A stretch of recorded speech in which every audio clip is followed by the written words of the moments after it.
There was once a fisherman who lived with his wife in a pigsty, close by the seaside. The fisherman used to go out all day long a-fishing, and one day, as he sat on the shore with his rod, looking at the sparkling waves and watching his line, all on a sudden his float was dragged away deep into the water, and in drawing it up he pulled out a great fish. But the fish said, "Pray let me live. I am not a real fish. I am an enchanted prince.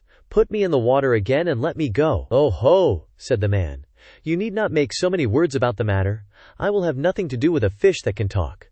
So swim away, sir, as soon as you please." Then he put him back into the water, and the fish darted straight down to the bottom, and left a long streak of blood behind him on the wave. When the fisherman went home to his wife in the pigsty, he told her how he had caught a great fish, and how it had told him it was an enchanted prince, and how, on hearing it speak, he had let it go again. "Did not you ask it for anything?" said the wife. "We live very wretchedly here, in this nasty, dirty pigsty. Do go back and tell the fish we want a snug little cottage." The fisherman did not much like the business. However, he went to the seashore, and when he came back there the water looked all yellow and green. And he stood at the water's edge and said, "O man of the sea, hearken to me.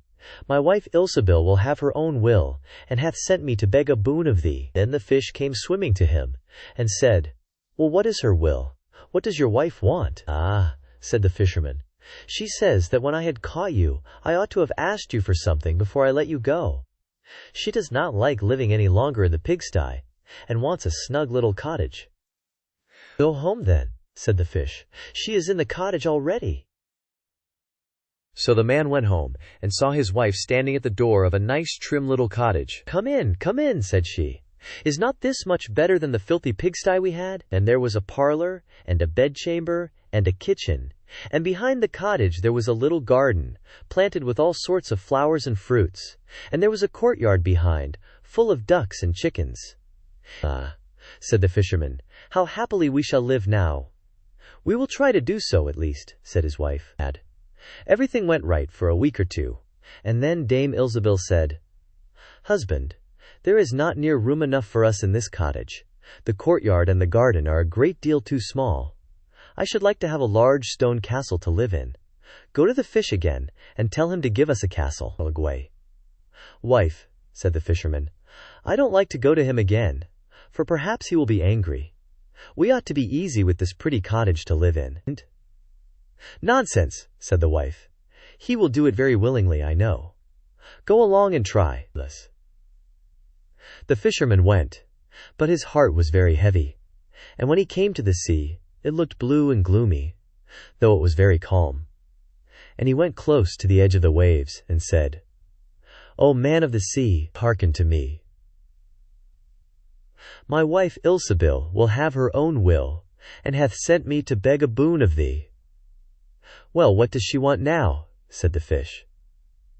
"Ah," said the man, dolefully, "my wife wants to live in a stone castle." "Go home then," said the fish. "She is standing at the gate of it already." So away went the fisherman, and found his wife standing before the gate of a great castle. "See," said she, "is not this grand?" With that, they went into the castle together, and found a great many servants there, and the rooms all richly furnished, and full of golden chairs and tables. And behind the castle was a garden, and around it was a park half a mile long, full of sheep, and goats, and hares, and deer, and in the courtyard were stables and cowhouses. "Well," said the man, "now we will live cheerful and happy in this beautiful castle for the rest of our lives." "Perhaps we may," said the wife, "but let us sleep upon it, before we make up our minds to that." So they went to bed. The next morning when Dame Ilsebil awoke, it was broad daylight, and she jogged the fisherman with her elbow and said, "Get up, husband, and bestir yourself, for we must be king of all the land." Wife, said the man, "why should we wish to be the king? I will not be king." "Then I will," said she. "But wife," said the fisherman, "how can you be king? The fish cannot make you a king." "Husband," said she, "say no more about it, but go and try.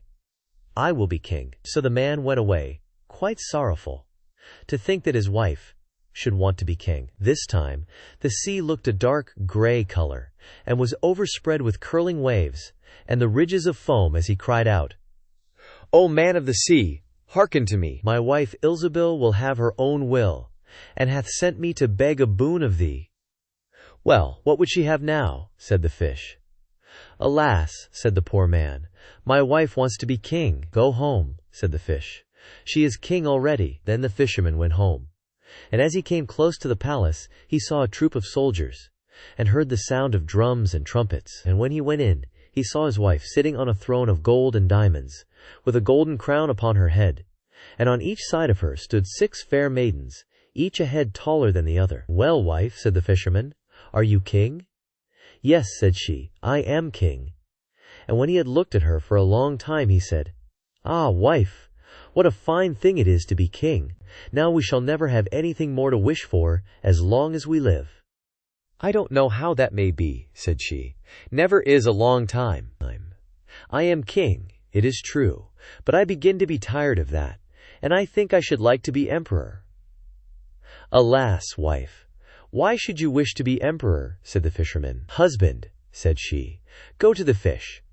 I say I will be emperor. Ah, wife, replied the fisherman, the fish cannot make an emperor, I am sure, and I should not like to ask him for such a thing. I am king, said Ilsebil, and you are my slave, so go at once. So the fisherman was forced to go, and he muttered as he went along, This will come to no good. It is too much to ask. The fish will be tired at last, and then we shall be sorry for what we have done. He soon came to the seashore, and the water was quite black and muddy, and a mighty whirlwind blew over the waves and rolled them about. But he went as near as he could to the water's brink, and said, O man of the sea, hearken to me.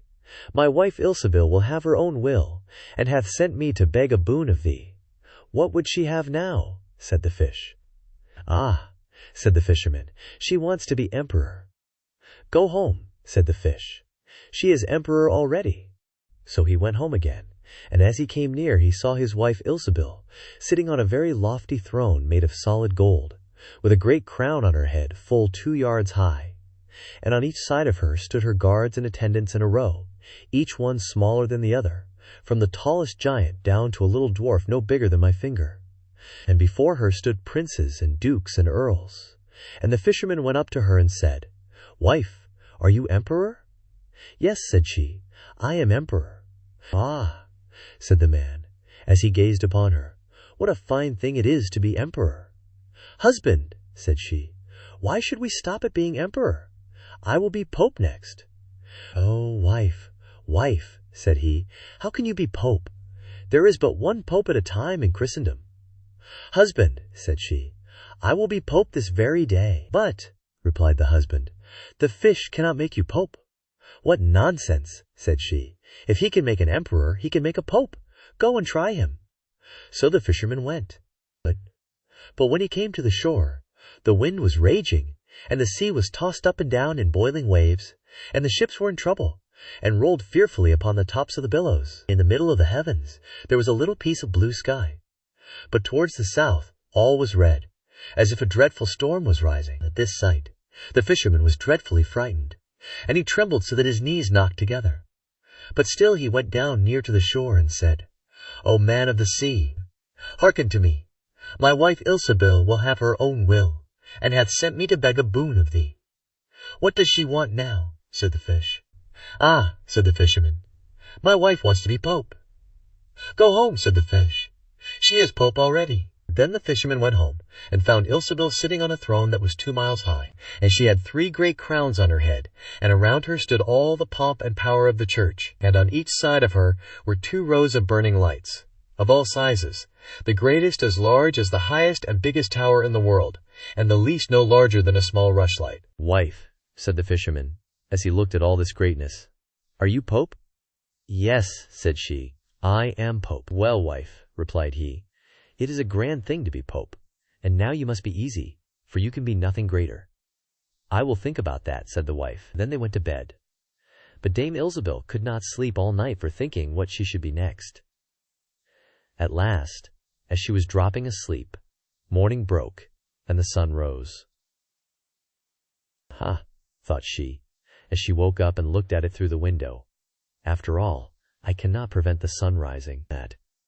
At this thought she was very angry, and wakened her husband, and said, "Husband, go to the fish and tell him I must be lord of the sun and moon." The fisherman was half asleep, but the thought frightened him so much that he started and fell out of bed.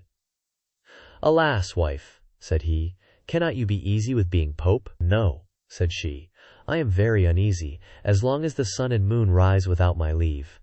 "Go to the fish at once." Then the man went shivering with fear, and as he was going down to the shore, a dreadful storm arose, so that the trees and the very rocks shook, and all the heavens became black with stormy clouds, and the lightnings played, and the thunders rolled. And you might have seen in the sea great black waves, swelling up like mountains with crowns of white foam upon their heads. And the fisherman crept towards the sea, and cried out, as well as he could, "O man of the sea, hearken to me. My wife Ilsebil will have her own will, and hath sent me to beg a boon of thee." "What does she want now?" said the fish. "Ah," said he, "she wants to be lord of the sun and moon." "Go home," said the fish, "to your pigsty again." And there they live to this very day.